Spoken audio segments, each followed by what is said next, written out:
6억짜리 아파트를 팔고 춘천으로 내려온 은퇴 부부. 그들이 꿈꾼 건 여유롭고 평화로운 전원 생활이었습니다. 그러나 단 2년 만에 그들의 삶은 누구도 예상치 못한 방향으로 흘러가 버렸습니다. 지금부터 그 치열한 이야기를 함께 들어보시죠. 안녕하세요. 저는 김미정입니다. 오래도록 서울의 빌딩 숲과 횡단보도, 신호음에 맞춰 살았습니다. 시계 초침이 등을 두드리듯 재촉하던 날들이었지요. 그러다 어느 날 달력의 마지막 장을 떼어내듯 직장을 내려놓았습니다. 창밖으로 겹겹이 쌓인 회색 벽들이 더는 제 마음을 붙들지 못했기 때문입니다. 배우자와 저는 한참을 이야기했고 결국 큰 결심에 닿았습니다. 우리 삶의 방향을 통째로 틀어보자고요. 그렇게 우리가 지켜온 서울의 집을 떠나기로 했습니다. 6억이라는 액수는 지난 세월이 숫자로 엉겨붙은 결정 같았습니다. 계약서에 도장을 찍는 순간 제 손끝이 살짝 떨렸고 잉크의 냄새가 목구멍에 씁쓸하게 내려앉았습니다. 그래도 괜찮다고 스스로를 달랬습니다. 떠나야만 새 길이 열린다고 남은 시간을 자연의 호흡에 맞춰 살아보자고요. 우리가 택한 곳은 춘천이었습니다.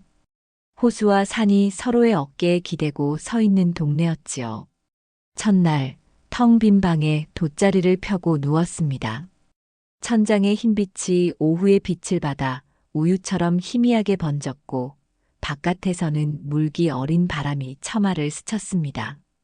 도시의 소음 대신 풀벌레 소리가 귓속으로 가만히 흘러들었습니다. 그 밤 저는 호수 위에 길게 들이운 달빛을 따라 천천히 걸어 들어가는 꿈을 꾸었습니다. 아침이 오자 배우자가 조용히 말했습니다. 여기라면 오랫동안 살 수 있겠다고요. 저는 창문을 활짝 열었습니다. 바람이 커튼을 부풀리며 벽을 쓰다듬고 지나갈 때 마음 한쪽에서 묵은 먼지가 털리는 소리가 들리는 듯 했습니다. 그 순간만큼은 모든 것이 제자리에 놓인 듯 보였습니다. 우리는 동네를 걸었습니다. 버드나무 그늘 아래에서 아이가 자갈을 던지고 있었고 산책로에는 느린 걸음들이 물결처럼 이어졌습니다. 시장에서 갓 삶은 옥수수를 샀습니다. 상인 아주머니가 어디서 왔느냐 물으셨고 서울에서 내려왔다 하니 잘 왔다 하셨습니다.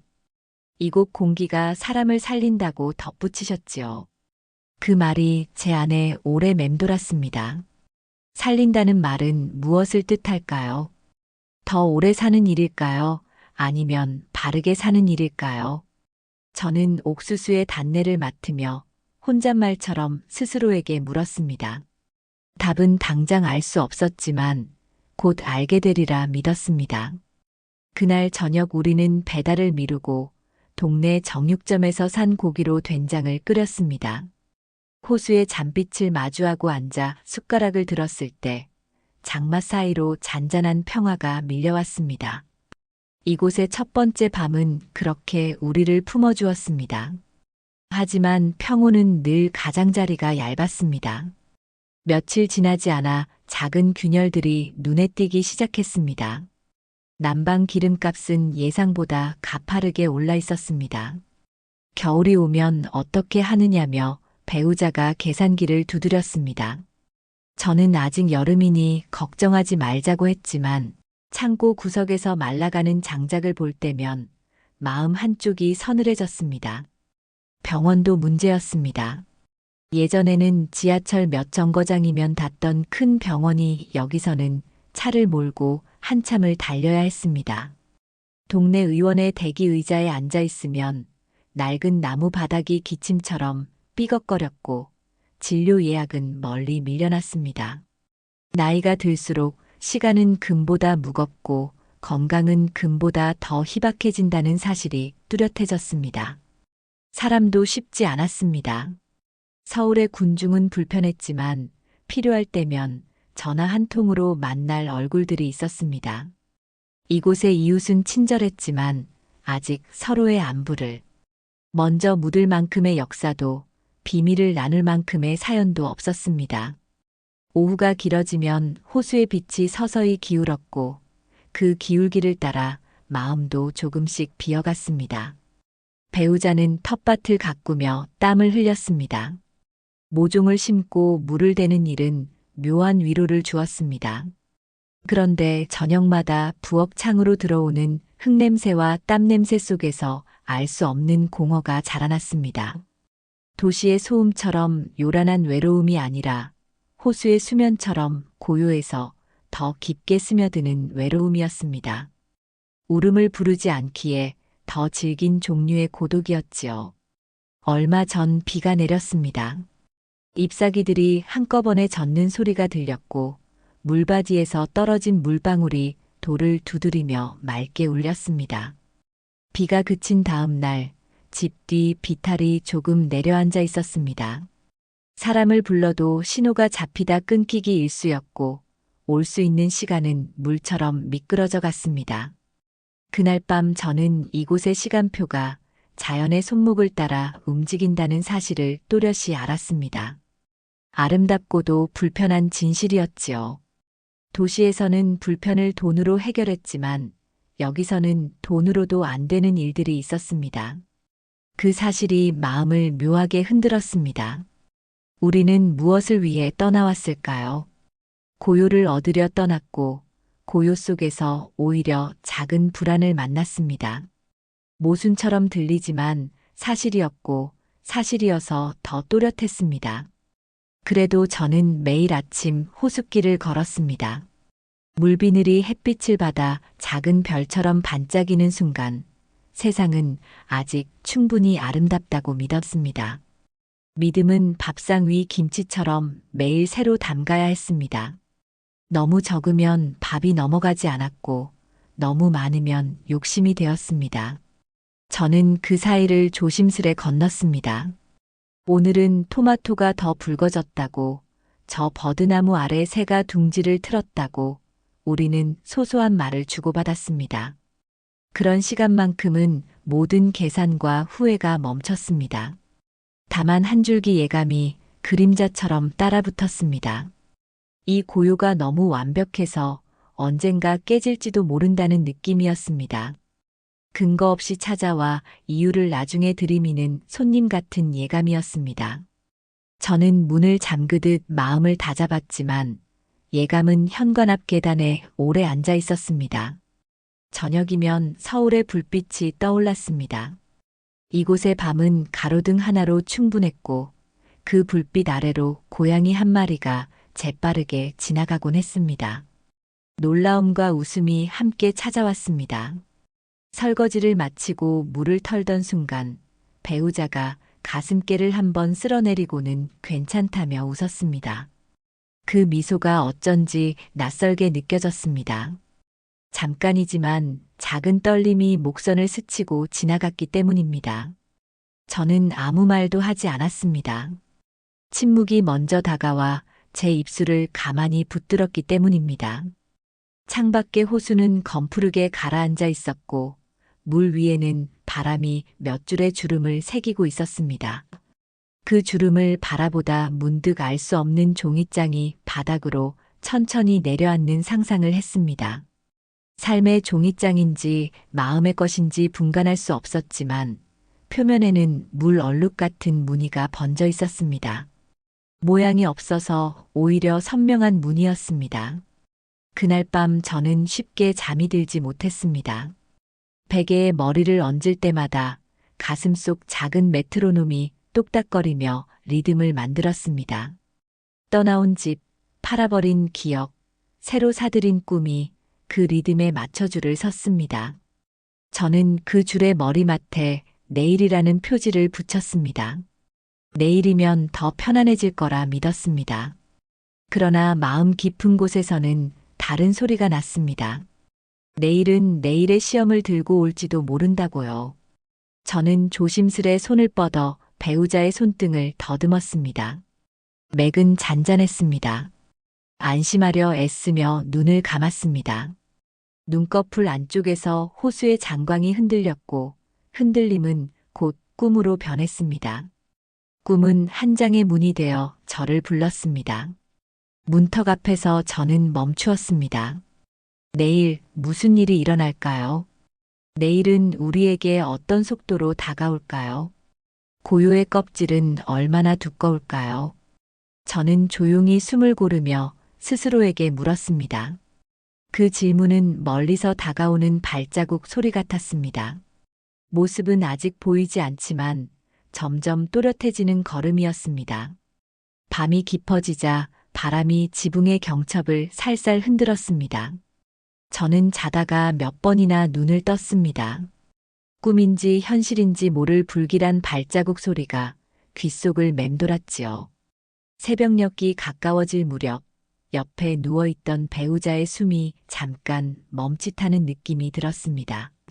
저는 손끝으로 맥을 짚었습니다. 박동은 있었지만 어딘가 가늘고 멀게 느껴졌습니다. 그렇다고 호들갑을 떨고 싶진 않았습니다. 괜찮냐고 묻자 배우자는 괜찮다고 잠깐 체한 것 같다고 말했습니다. 그 말이 공기 중에 흩어질 때 낯선 금속성의 불안이 입안에 고였습니다. 새벽의 공기는 차갑고 고요했지만 제 안쪽에서는 오래된 시계가 갑자기 빠르게 돌아가는 소리가 났습니다. 저는 억지로 눈을 감고 몇 번이고 천천히 호흡을 맞추었습니다. 이대로 아침이 오면 별일 없겠지요. 이렇게 스스로를 달래며 한밤을 건너갔습니다. 아침이 밝자 호수 위에는 박하색 안개가 옅게 깔렸습니다. 부엌 창문을 열자 물비늘 냄새와 젖은 흙의 향기가 올라왔습니다. 평소라면 커피 냄새가 집안을 먼저 채웠을 텐데 그날은 주전자 뚜껑이 이상하게 덜그럭거렸습니다.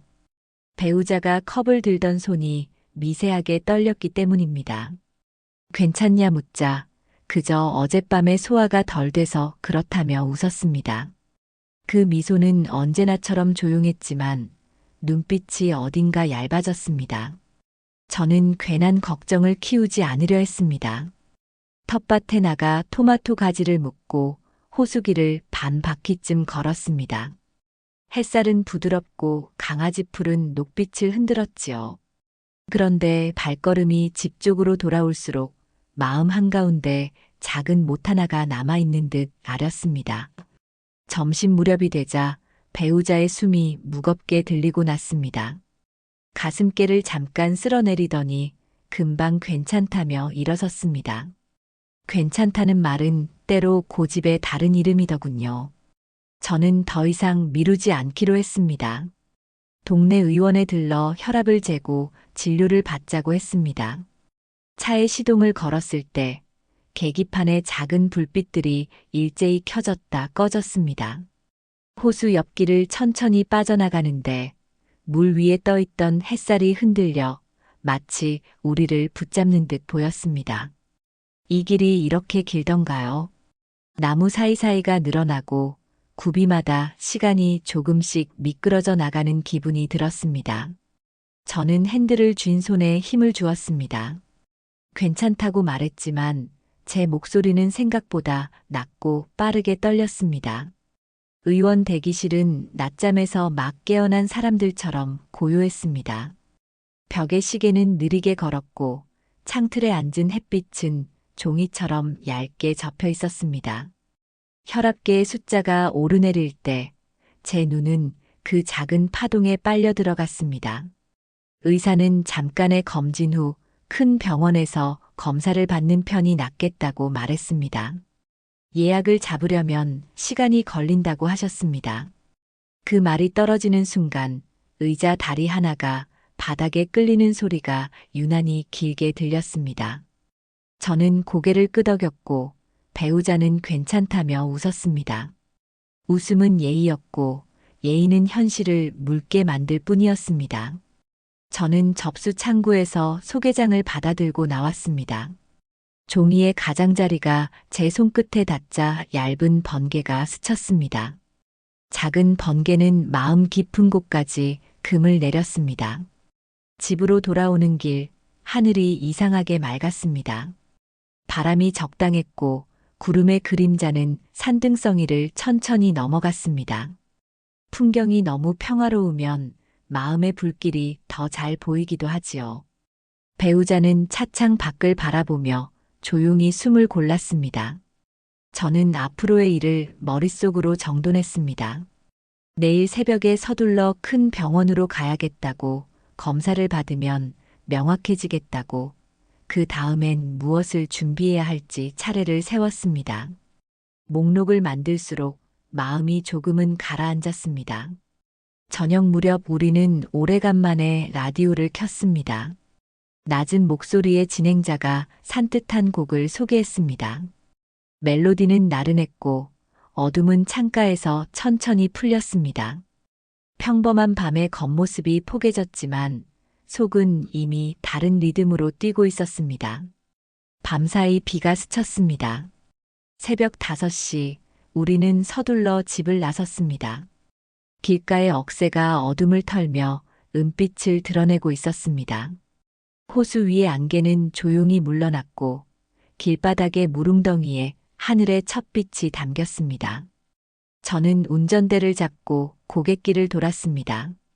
차창에는 가느다란 물방울이 붙었다 떨어졌지요. 배우자의 숨이 어느 순간 더 거칠어졌습니다.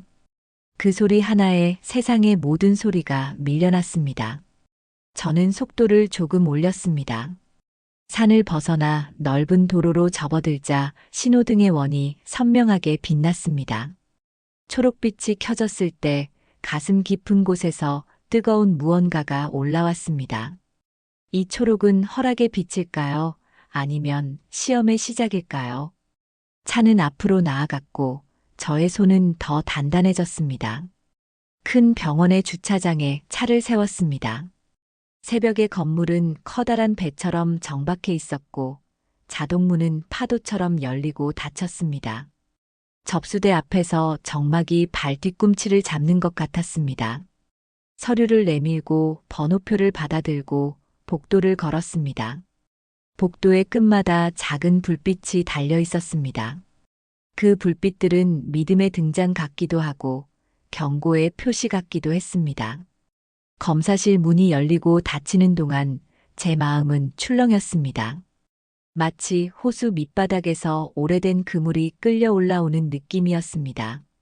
잡히는 건 물고기가 아니라 우리가 해변에 버리고 온 이름 모를 돌덩이들이었습니다.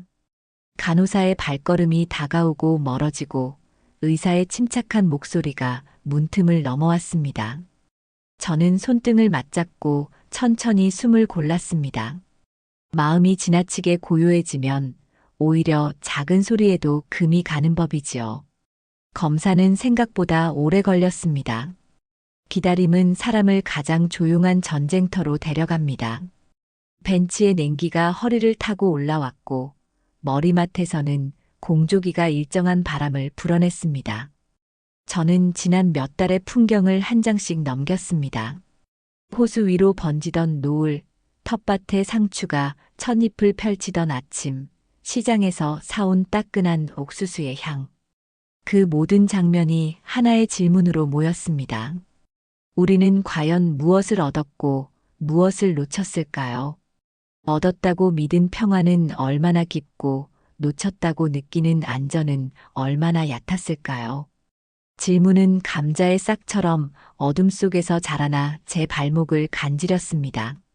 저는 발목을 한번 툭 털고 다시 등을 고추 세웠습니다. 끝이 어딘지 모르는 복도에서 사람 그림자들이 길게 늘어졌습니다. 모두가 저마다의 이유로 여기 와 있었고 저마다의 내일을 기다리고 있었지요. 문득 창밖을 보니 비구름이 멀어지고 있었습니다. 먼 산허리 위로 얇은 빛이 걸렸습니다. 배우자가 제 어깨를 가볍게 두드렸습니다. 괜찮다는 뜻일까요? 조금 피곤하다는 뜻일까요? 손끝의 힘이 예전보다 약해졌습니다. 저는 그 손을 손수건처럼 조심스럽게 쥐었습니다. 심장이 제 귀 옆에서 뛰는 것처럼 크게 들렸습니다. 기다림은 종종 사람을 더 정직하게 만듭니다. 무엇을 두려워하는지, 무엇을 믿고 싶은지, 어떤 것에 기대어 서 있는지. 저는 그 정직함이 고마우면서도 두려웠습니다.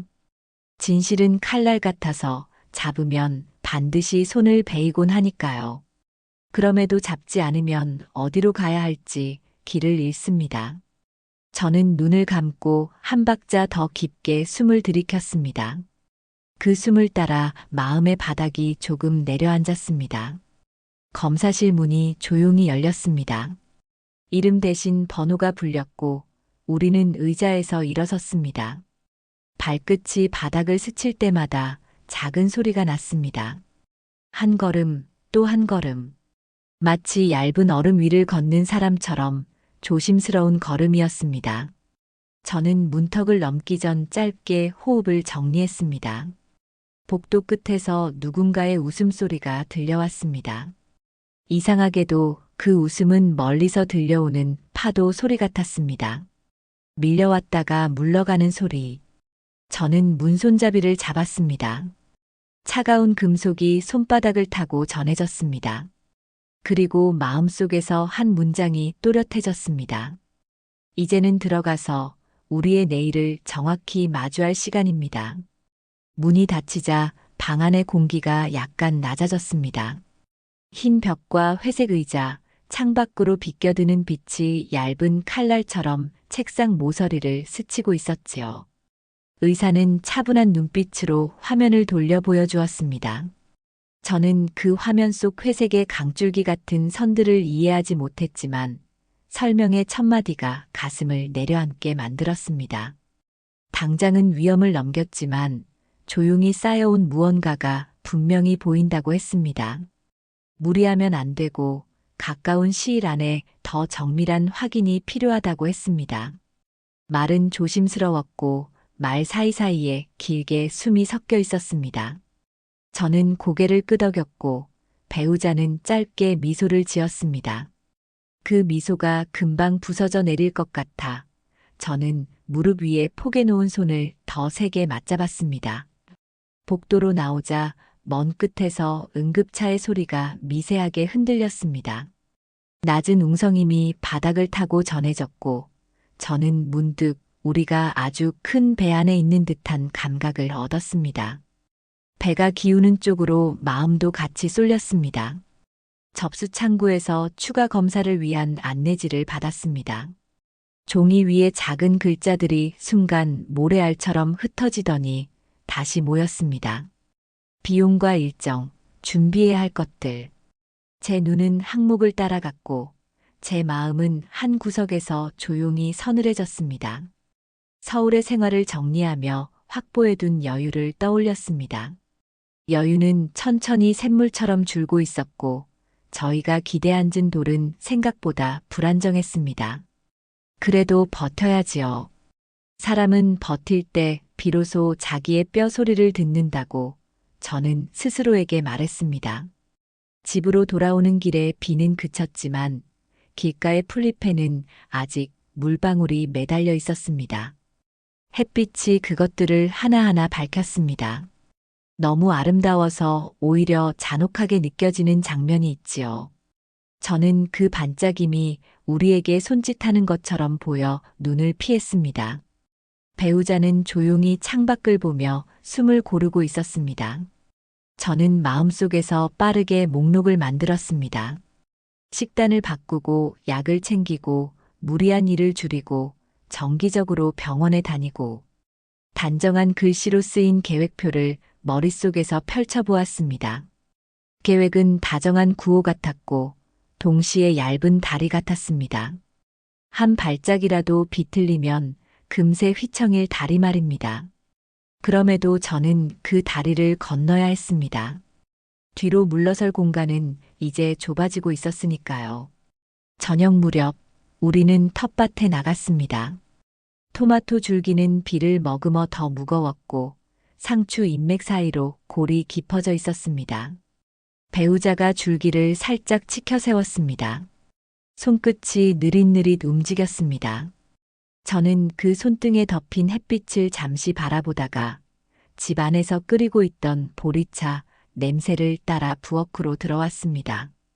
주전자에서 올라오는 김이 하얀 꽃처럼 피어올랐습니다. 찻잔에 한 소절씩 부어 건넸습니다. 따뜻함이 손안에서부터 심장으로 번졌습니다.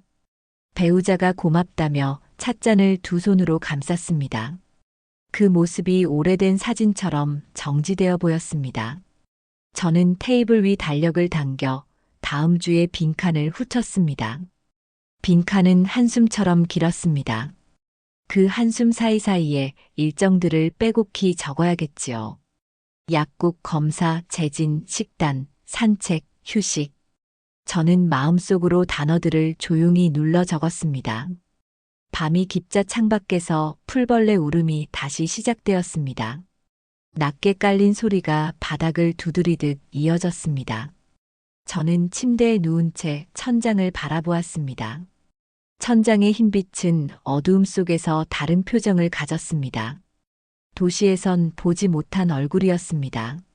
한참을 그러다 보니 생각이 위에서 아래로, 아래에서 위로 서서히 흔들렸습니다. 우리가 서울을 떠나올 때 그 모든 것이 분명하다고 믿었습니다.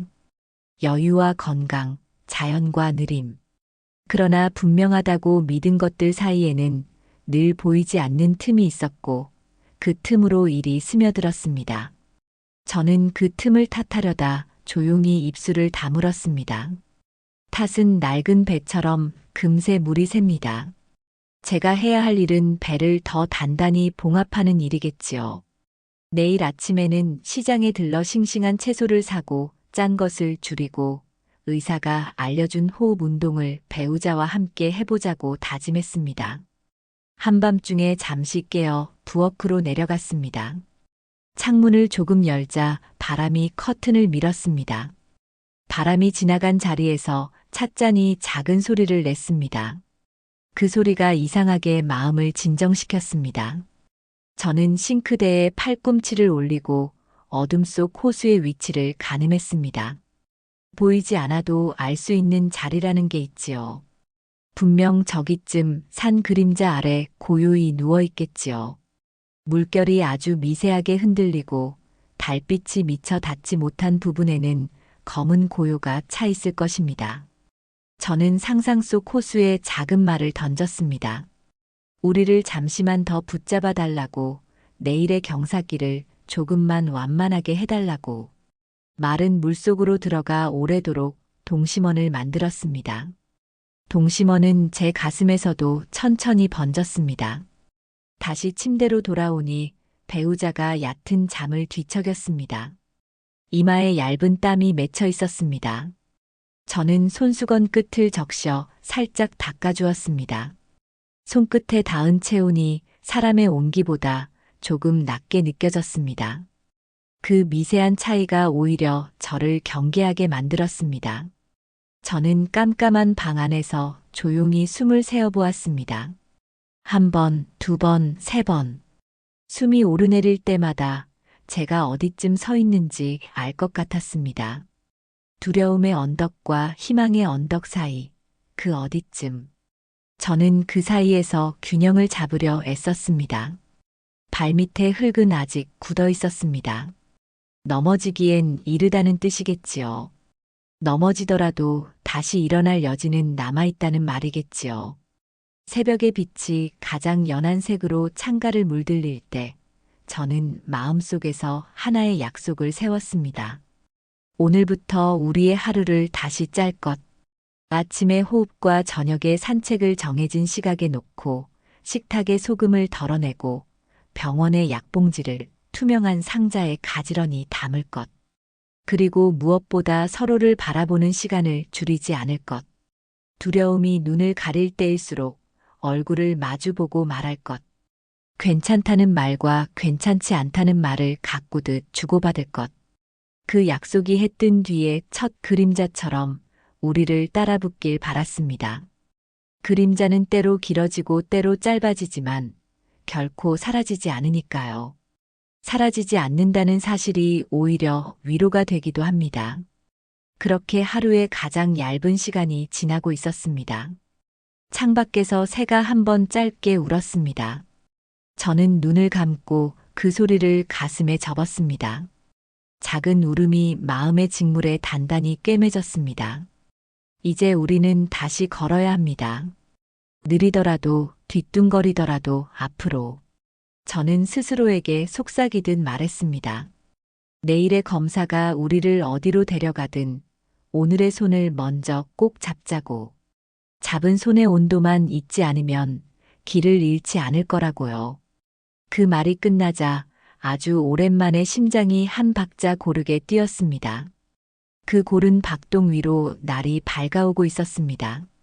빛은 벽을 타고 바닥으로 내려와 문턱에 얇은 줄을 그었습니다. 저는 그 줄을 건널 준비를 천천히 마쳤습니다. 아침 햇살은 의외로 따가웠습니다. 창문을 반쯤 열어두니 호수에서 올라오는 물안개가 빠르게 흩어지고 대신 날카로운 햇빛이 방 안으로 밀려들어왔습니다. 배우자는 여느 때처럼 미소를 지으며 자리를 일어나려 했습니다. 그러나 몸이 무겁다며 다시 자리에 주저앉았지요. 그 모습은 오래된 책이 툭 하고 책꽂이에서 빠져나와 바닥에 떨어지는 장면 같았습니다. 순간 제 안에서 무엇인가 크게 흔들렸습니다. 전날의 다짐이 불시에 시험대에 오른 것 같았습니다. 저는 얼른 팔을 잡고 괜찮냐고 묻고 배우자는 억지로 웃으며 괜찮다고 했습니다. 괜찮다는 그 두 글자가 제 귀에는 희미하게 부서진 유리 조각처럼 들렸습니다. 식탁 위에는 전날 미리 담가둔 두부조림이 있었습니다. 젓가락을 들어 한 점을 집어들었지만 배우자는 숟가락을 제대로 들지 못했습니다. 저는 억지로라도 한 숟가락을 권했습니다. 입에 넣은 음식이 금세 목에 걸린 듯 기침을 내뱉는 순간 제 가슴이 와르르 무너졌습니다. 저는 그릇을 치우며 마음속으로 짧고 단호한 말을 되뇌었습니다. 이대로는 안 된다. 다시 서울로 돌아가야 할지 모른다고. 그것이 늦기 전에 우리가 할 수 있는 유일한 선택일 수도 있다고. 그러나 곧바로 머릿속에 현실의 벽이 솟아올랐습니다. 이미 팔아버린 아파트, 치솟아버린 집값, 줄어든 통장 잔고. 다시 돌아갈 길은 이미 좁아져 있었습니다. 그 좁은 길을 기어이 지나려면 얼마나 많은 것을 내놓아야 할까요? 저는 부엌 창문을 열어젖혔습니다. 햇빛이 부엌 바닥을 가로지르며 길게 늘어졌습니다. 그 빛이 낯설게 느껴졌습니다. 환한데 차갑고 따뜻한데 서늘했습니다. 저는 빛을 한참 동안 바라보다가 조용히 눈을 감았습니다. 빛조차도 제 마음을 흔드는구나 싶었습니다. 오후가 되자 저는 동네 의원이 아닌 더 큰 도시의 병원 예약을 서둘러 잡았습니다. 전화를 붙잡고 기다리는 동안 제 손은 땀에 젖어 미끄러졌습니다. 예약일은 며칠 뒤로 밀려 있었습니다. 그 며칠이 얼마나 긴 시간일지 저는 이미 알고 있었습니다. 기다림은 언제나 사람을 시험대 위에 세우니까요. 배우자는 제 얼굴을 보며 괜찮다고 했습니다. 목소리는 여전히 평온했지만 그 평온이 오히려 저를 불안하게 만들었습니다. 평온은 때로 가장 깊은 바닥을 감추는 가림막일 수 있으니까요. 저녁이 가까워지자 우리는 마당에 나와 앉았습니다. 해가 산등성이에 걸려 붉은 기운을 흩뿌렸습니다. 호수는 그 빛을 가득 머금고 붉게 흔들렸습니다. 배우자는 조용히 손을 무릎 위에 올려두고 호수를 바라보았습니다. 저는 그 옆모습을 바라보다 마음속에서 파도처럼 몰려오는 불안을 억누르려 했습니다. 이런 장면이 오래도록 이어지길 바라면서도 오래갈 수 없다는 예감이 그림자처럼 드리워졌습니다. 호수의 물결은 끊임없이 흔들렸고 그 흔들림이 우리 삶의 한 줄기 같아 보였습니다. 평온 속에 감춰진 요동, 고요 뒤에 숨어있는 경랑. 저는 그 물결에 제 얼굴을 비추며 생각했습니다. 과연 우리는 무엇을 붙잡고 살아야 할까? 밤이 내려앉자 부엌등 하나만 켜두었습니다. 작은 불빛이 식탁 위를 노랗게 감싸고 있었습니다. 배우자가 차를 한 잔 들고 와 제 앞에 놓았습니다.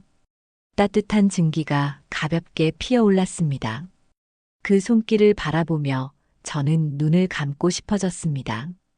그 순간만큼은 아무런 두려움도 없는 척, 오직 지금의 온기만 느끼고 싶었습니다.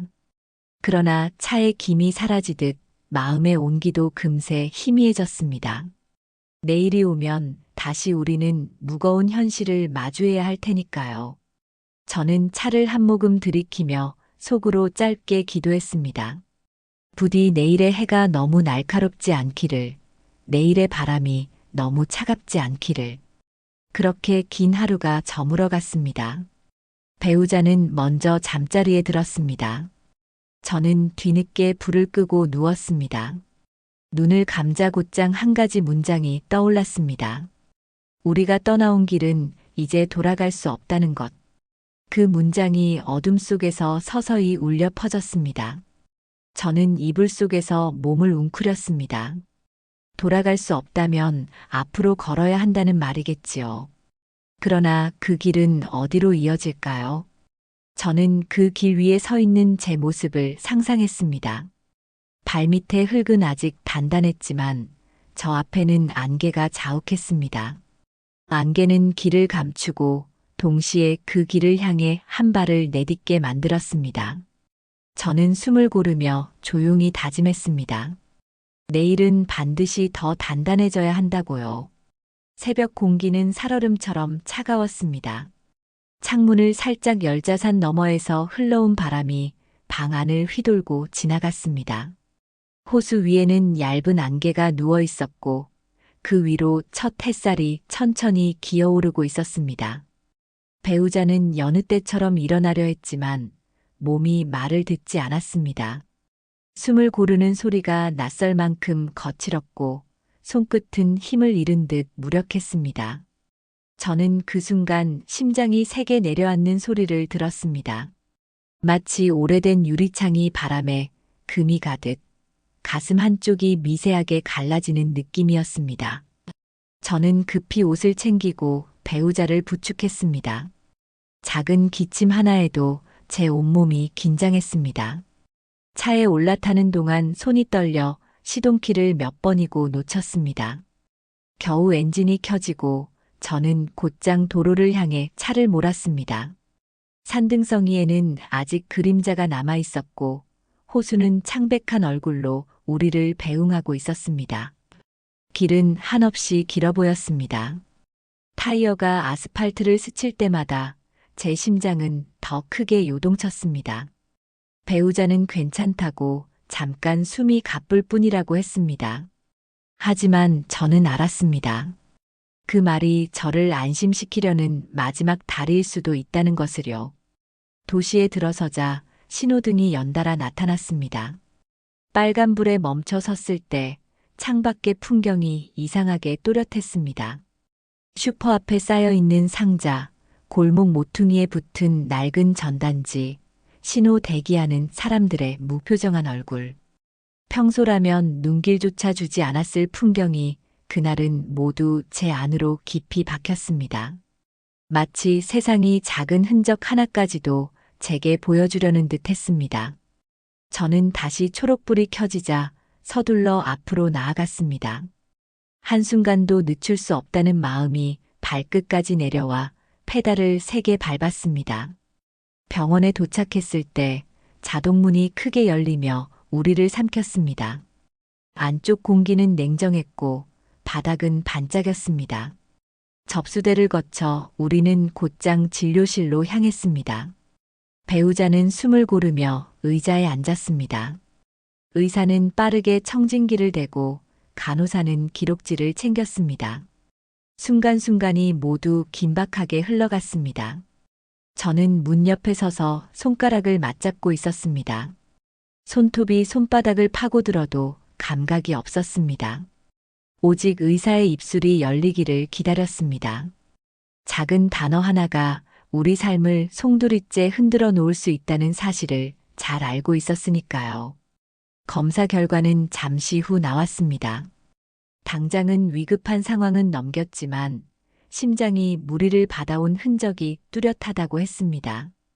치료가 늦어지면 큰 위험이 닥칠 수 있다고도 말했습니다. 그 말을 듣는 순간 제 귀에서는 모든 소리가 멀어졌습니다.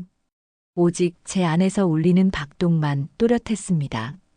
저는 의사의 눈빛을 붙잡으려 애썼습니다. 그 눈빛 속에는 단호함과 동시에 미묘한 연민이 섞여 있었습니다. 배우자는 여전히 웃으며 고개를 끄덕였지만 그 웃음이 더 이상 제게 위로가 되지 않았습니다. 오히려 가슴 깊은 곳에서 슬픔이 터져 나올 것 같았습니다. 집으로 돌아오는 길, 하늘은 뜻밖에도 맑았습니다. 구름 한 점 없는 푸른 하늘은 차갑게 느껴졌습니다. 배우자는 차창 밖을 바라보며 천천히 숨을 고르고 있었습니다. 저는 그 옆모습을 바라보다 눈을 돌렸습니다. 마음속에서는 무겁고 어두운 돌덩이가 점점 커져만 갔습니다. 이 선택이 과연 옳았을까? 우리가 떠나온 길은 정말 행복으로 이어지는 길이었을까? 아니면 우리가 놓친 것은 되돌릴 수 없는 안전과 평안이었을까? 그 질문이 돌덩이처럼 가슴을 짓눌렀습니다.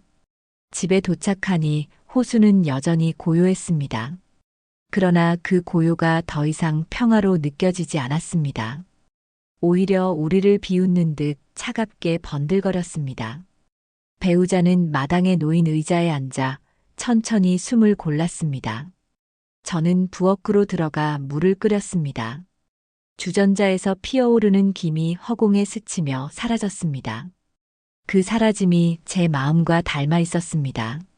잡으려 하면 사라지고 붙잡을 수 없는 것들이 우리의 삶을 지배하고 있었습니다. 밤이 되자 저는 혼자 마당에 나왔습니다. 하늘에는 별이 가득했습니다. 도시에서 본 적 없는 별들이었습니다. 그런데 그 별빛이 제게는 위로가 아니라 두려움이 되었습니다. 별들은 멀리 있고 우리는 여기서 홀로 서 있었으니까요. 저는 하늘을 오래 바라보다 결국 눈을 감았습니다. 마음속에서 한마디가 뚜렷이 떠올랐습니다. 우리가 잃은 것은 돈만이 아니었다.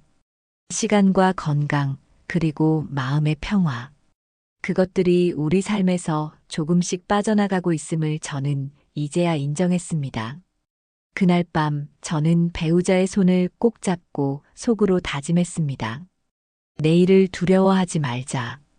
두려움이 우리를 잡아끌지 못하게 오늘을 단단히 붙들자. 그러나 제 다짐조차 어딘가 흔들렸습니다. 내일은 또 어떤 얼굴로 우리 앞에 나타날까요? 그 얼굴이 웃고 있을지, 울고 있을지 저는 알 수 없었습니다. 다만 분명한 건 우리는 이제 더 이상 예전의 우리가 아니라는 사실이었습니다. 새벽빛이 커튼 틈으로 흘러들 때 저는 이미 눈을 뜬 상태였습니다. 잠들지 못한 채 밤을 보냈습니다. 배우자의 숨결이 일정해지면 마음이 놓였다가 조금만 흐트러져도 가슴이 철렁 내려앉았습니다. 눈을 감아도 호수의 그림자가 마음속에 드리웠습니다. 검은 물결은 잔잔했지만 그 밑바닥에서 무언가가 소리 없이 움직이고 있는 듯 했습니다. 그 움직임이 두려웠습니다. 아침밥상을 차리며 저는 일부러 환하게 웃어 보였습니다. 미역국을 끓여내고 채소 반찬을 가지런히 놓았습니다. 배우자는 고개를 끄덕이며 수저를 들었지만 손끝은 여전히 힘이 없었습니다. 한 숟가락을 넘기고는 이내 젓가락을 내려놓았습니다. 괜찮다는 말이 또다시 입술에서 흘러나왔습니다. 그러나 그 괜찮음은 무너져가는 성벽처럼 허술했습니다. 저는 더 이상 대답하지 않고 조용히 국그릇을 치웠습니다. 그 순간 제 안에서 소리가 났습니다. 이대로는 안 된다. 다시 준비해야 한다. 우리는 이제 더 단단해져야 한다. 점심 무렵 저는 텃밭에 나가 김을 뽑았습니다.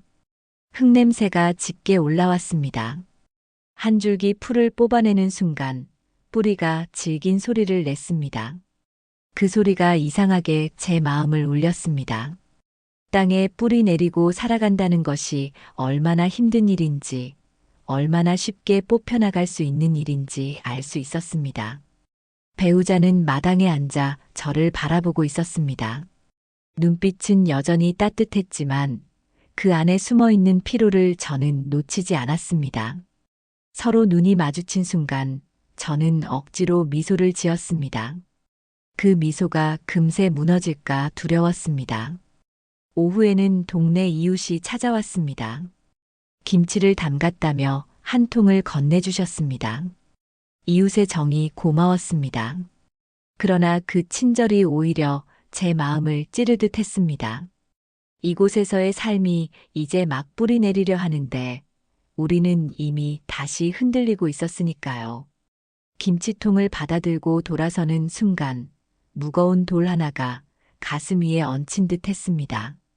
저는 부엌에 들어와 김치통을 조심스레 내려놓고 한참을 서 있었습니다. 저녁이 되자 우리는 함께 호숫가를 걸었습니다. 바람이 물결 위를 스치며 잔잔한 파문을 일으켰습니다. 배우자가 제 손을 잡았습니다. 그 손은 예전보다 조금 더 차가웠습니다. 저는 아무 말도 하지 않고 손을 꼭 쥐었습니다. 호수에 비친 우리의 그림자가 바람에 흔들렸습니다. 그림자는 길게 늘어졌다가 금세 찢어지듯 흔들렸습니다. 저는 그 그림자를 바라보며 마음속에서 속삭였습니다. 제발 이 시간이 오래 머물러 달라고. 그러나 바람은 제 기도를 듣지 못한 듯 계속 그림자를 흔들어댔습니다. 밤이 깊어가자 저는 일찍 잠자리에 들지 못했습니다. 창밖에서 부는 바람이 서걱서걱 나뭇잎을 흔들었습니다. 그 소리가 제 안의 불안을 자꾸만 깨웠습니다. 배우자는 곁에서 잔잔히 잠들어 있었지만 그 잠이 얕게 느껴졌습니다. 저는 몰래 부엌으로 내려가 작은 종이에 몇 줄을 적었습니다. 병원 예약 날짜, 필요한 약의 목록, 그리고 내일 해야 할 일들. 글씨는 떨렸지만 저는 끝까지 적어 내려갔습니다. 적는 동안에야 비로소 숨이 조금 고르게 이어졌습니다. 글은 제게 약속이자 버팀목이었습니다. 저는 창문을 열어 밤하늘을 올려다보았습니다. 수많은 별이 흩어져 있었습니다. 그 빛들이 손에 잡히지 않을 만큼 멀리 있었지만 그 멀음이 오히려 위로가 되었습니다. 멀리 있다는 것은 오래 살아남아 있다는 뜻이기도 하니까요. 저는 별빛 아래서 조용히 다짐했습니다. 내일은 더 강해질 것, 흔들리지 않을 것, 두려움이 나를 휘두르지 못하게 할 것. 다짐을 하자 가슴 깊은 곳에서 아주 작은 불씨가 켜졌습니다. 그 불씨가 오래 꺼지지 않기를 저는 간절히 기도했습니다. 그렇게 밤은 깊어갔습니다.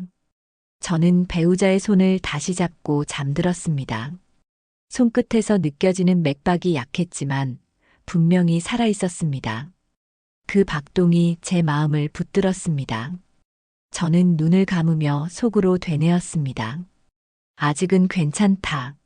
아직은 늦지 않았다.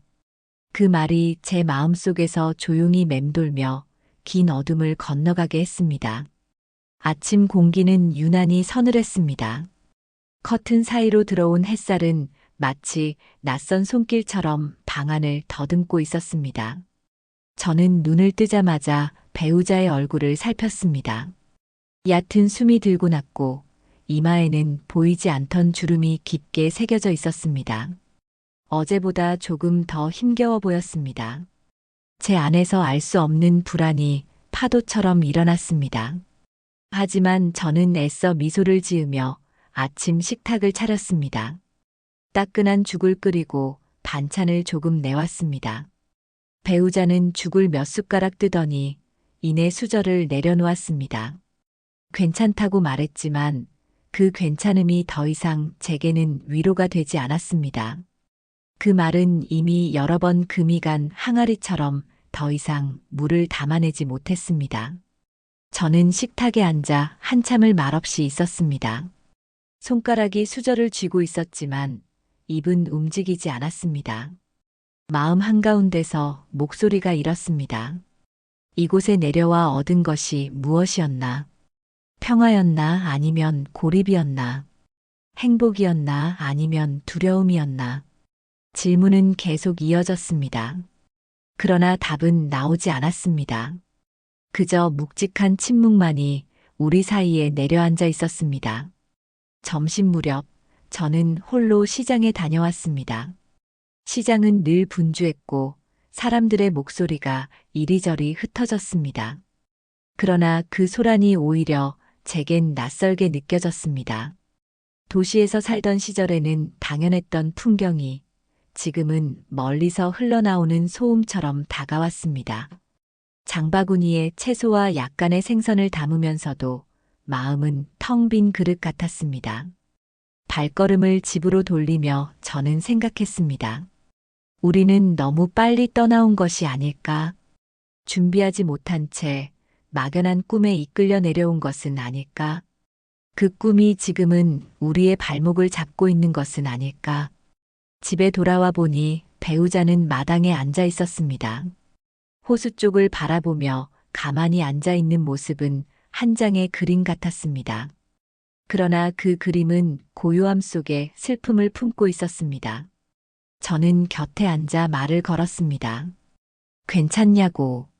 배우자는 미소를 지으며 대답했습니다. 이제는 이곳의 공기가 내 몸을 조금은 살려주는 것 같다고. 하지만 그 말 속에도 얇은 피로가 스며 있었습니다. 저는 고개를 끄덕이며 손을 잡았습니다. 손끝이 여전히 차가웠습니다. 그 차가움은 저를 흔들었습니다. 저녁이 가까워 오자 하늘은 붉게 물들었습니다. 호수 위에도 붉은 빛이 가득 번졌습니다. 그 풍경은 아름다웠지만 제겐 마치 작별의 인사처럼 느껴졌습니다. 배우자는 조용히 제 손을 꼭 잡았습니다. 우리는 말없이 호수를 바라보았습니다. 물결은 끊임없이 흔들리며 어둠을 맞이할 준비를 하고 있었습니다. 그 순간 저는 알았습니다. 우리 삶도 저 물결처럼 고요 속에 감춰진 흔들림을 안고 있다는 것을요. 밤이 되자 집 안은 고요했습니다. 그러나 제 마음은 고요하지 않았습니다. 이대로라면 우리는 무엇을 잃게 될까? 이미 잃은 것은 무엇이고 앞으로 잃을 것은 무엇일까? 질문이 파도처럼 몰려왔습니다. 저는 부엌에 앉아 조용히 종이에 무언가를 적었습니다. 내일의 일정, 필요한 준비, 혹시라도 닥칠 상황들. 그 글씨는 불안으로 떨렸지만 동시에 제 마음을 버티게 하는 기둥이 되었습니다. 창문을 열자 밤하늘의 별들이 가득했습니다. 그러나 그 별빛은 멀리 있었고 우리에게는 닿을 수 없는 빛이었습니다. 저는 하늘을 바라보며 속으로 기도했습니다. 부디 내일의 하루가 오늘보다 더 무겁지 않기를. 부디 이 고요 속에 아직은 희망이 숨어 있기를. 배우자는 이미 잠들어 있었습니다. 저는 그 곁에 누워 손을 잡았습니다. 손끝에서 느껴지는 미약한 온기가 저를 붙들어 주었습니다. 그 온기가 꺼지지 않기를. 그 박동이 끊어지지 않기를. 저는 눈을 감으며 끝없이 속삭였습니다. 아직은 괜찮다. 아직은 늦지 않았다. 그러나 그 말은 어쩐지 점점 더 멀어져 가는 메아리처럼 느껴졌습니다. 새벽은 유난히 조용했습니다. 바람 한 점 없이 호수는 유리처럼 굳어 있었고 창가에 기대 앉은 달빛이 방 안을 희미하게 비추고 있었습니다. 저는 눈을 뜨자마자 배우자의 얼굴을 살폈습니다. 숨결은 여전히 이어지고 있었지만 그 속도가 어딘가 달라져 있었습니다. 느리게, 깊게, 그러나 금세 끊어질 듯 위태롭게 이어지고 있었습니다. 순간 제 심장이 바닥으로 곤두박질 쳤습니다. 어제까지 붙잡고 있던 다짐들이 한꺼번에 무너져 내리는 듯 했습니다. 저는 떨리는 손으로 배우자의 손등을 감싸쥐었습니다. 그 온기는 희미했지만 분명히 남아 있었습니다. 아침이 밝아오자 집안의 공기가 낯설게 느껴졌습니다. 평소라면 따뜻하게 퍼지던 햇살이 그날은 차갑게 스며들었습니다. 저는 서둘러 아침을 준비했지만 배우자는 수저를 들지 못했습니다. 괜찮다는 말조차 하지 않았습니다. 그 침묵이 오히려 더 큰 두려움으로 제게 다가왔습니다. 저는 조심스레 등을 두드리고 차가운 물수건을 이마에 얹어주었습니다. 그러나 그 작은 손길로는 아무것도 막을 수 없음을 저는 알고 있었습니다. 마당의 풀잎들이 이슬을 머금고 반짝였지만 제 눈에는 마치 눈물처럼 보였습니다. 점심 무렵 저는 결국 다시 전화를 붙잡았습니다. 병원 예약을 당기려 애썼지만 돌아오는 대답은 같았습니다. 기다려야 한다는 말뿐이었습니다. 그 기다림이 칼날처럼 제 마음을 후벼 팠습니다. 기다림 속에서 무너지는 것은 시간만이 아니었습니다. 희망이 조금씩 잘려나가는 듯 했습니다. 배우자는 제 손을 잡으며 미소를 지었습니다. 그 미소는 오래전 우리가 처음 춘천으로 내려왔을 때의 그것과 닮아 있었습니다. 그러나 지금 그 미소는 희미했고 애써 꺼내든 마지막 불씨 같았습니다. 저녁이 되자 하늘은 붉게 타올랐습니다. 호수 위에 붉은 빛이 겹겹이 내려앉았습니다. 아름다운 풍경이었지만 저는 감히 그 아름다움을 오래 바라볼 수 없었습니다. 마치 작별의 신호처럼 느껴졌기 때문입니다. 배우자는 호수 쪽을 바라보다가 제 어깨에 고개를 기댔습니다. 무게는 가벼웠지만 그 순간 저는 그 가벼움이 더 무겁게 느껴졌습니다. 우리 둘 사이에 흐르던 시간의 강물이 어느새 마르고 있다는 생각이 들었습니다. 그 생각이 제 가슴을 찔렀습니다.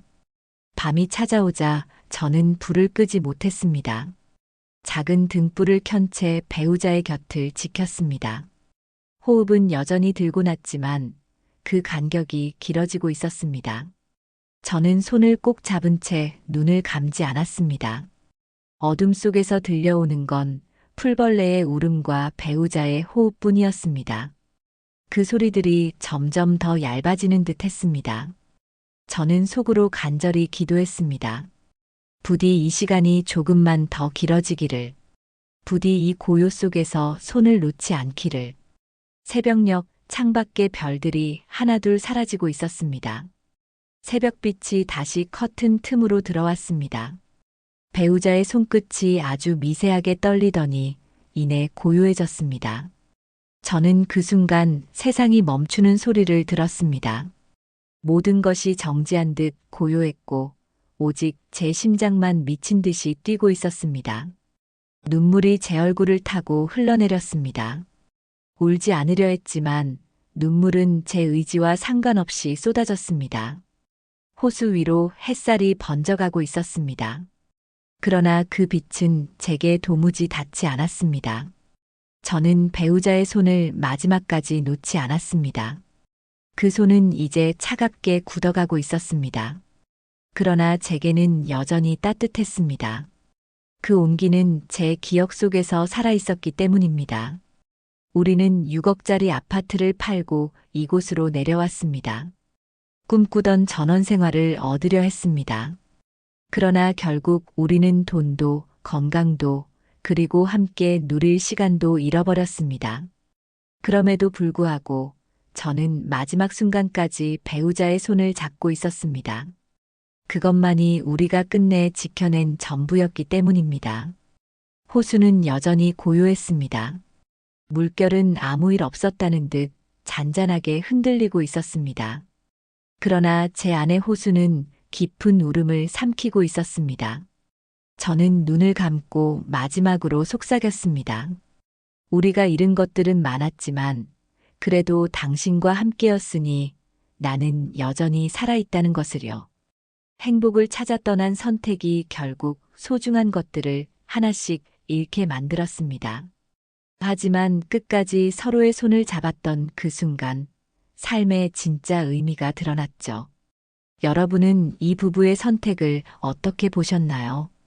댓글로 여러분의 생각을 남겨주세요. 그리고 이런 이야기가 더 궁금하시다면 구독과 좋아요, 알림 설정 꼭 부탁드립니다. 여러분의 한 번의 구독이 저희에게 큰 힘이 됩니다.